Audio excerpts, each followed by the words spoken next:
Hello, brothers and sisters. Good morning. How are you today?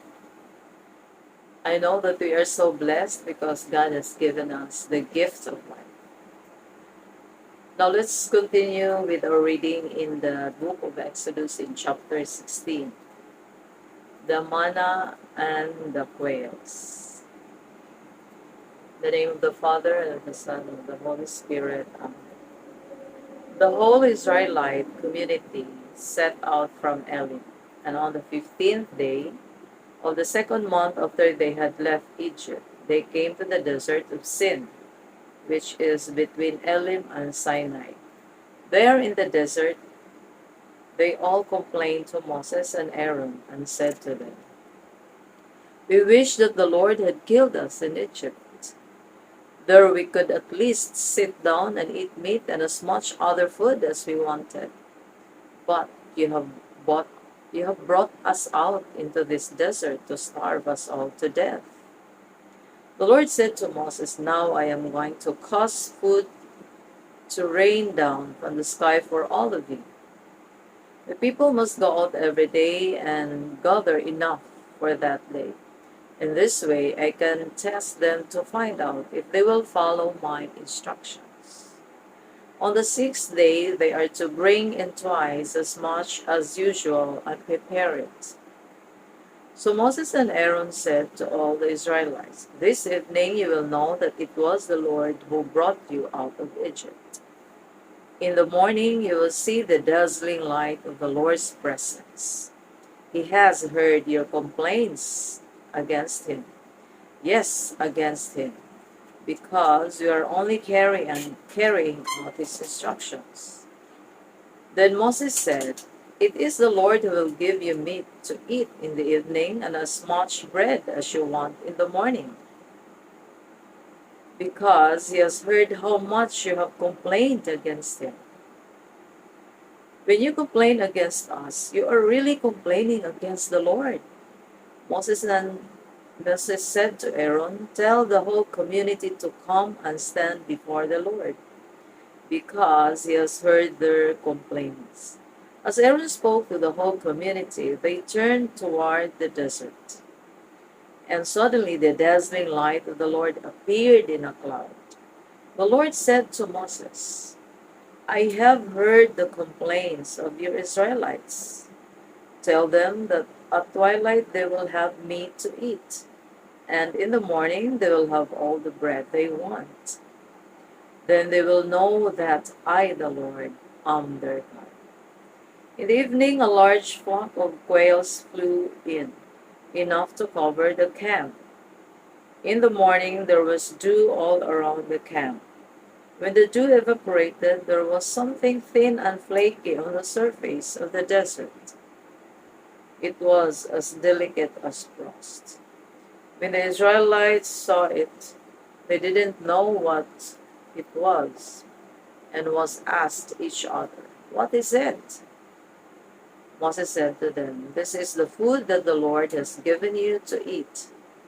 The Lord has commanded that each of you is to gather and much of it as he needs, 2 quarts for each member of his household." The Israelites did this, some gathering more, others less. When they measured it, those who gathered much and did not have too much, and those who gathered less did not have too little.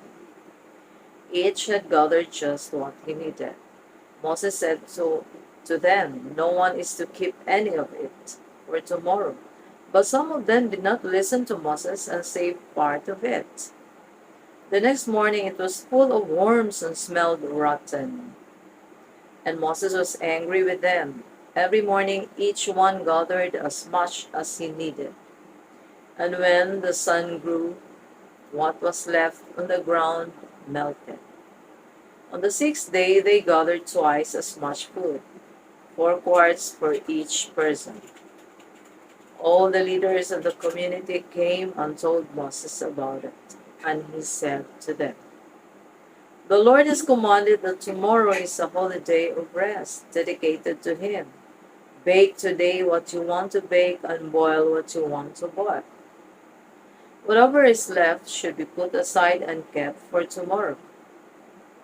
As Moses had commanded, they kept what was left until the next day, if it did not spoil or get worms in it. Moses said, "Eat this today, because today is the Sabbath, a day of rest dedicated to the Lord. And you will not find any food outside the camp. You must gather food for 6 days. But on the seventh day, the day of rest, there will be none. On the seventh day, some of the people went out to gather food, but they did not find any.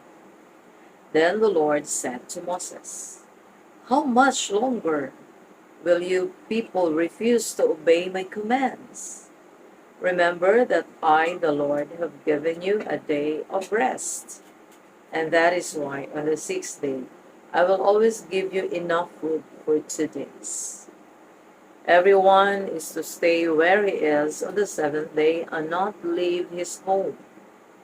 So the people did not work on the seventh day. The people of Israel called the food manna. It was like a small white seed and tasted like thin cakes made with honey. Moses said, "The Lord has commanded us to save some manna to be kept for our descendants, so that they can see the food which he gave us to eat in the desert when he brought us out of Egypt." Moses said to Aaron, "Take a jar, put 2 quarts of manna in it, and place it in the Lord's presence to be kept for our descendants." As the Lord had commanded Moses, Aaron put it in front of the covenant box, so that it could be kept. The Israelites ate manna for the next 40 years, until they reached the land of Canaan, where they settled. The standard dry measure then in use equaled 20 quarts. This is the reading of the chapter 16 in the book of Exodus. Thank you for watching. Susie's Vlog 21. Please like, share, and subscribe.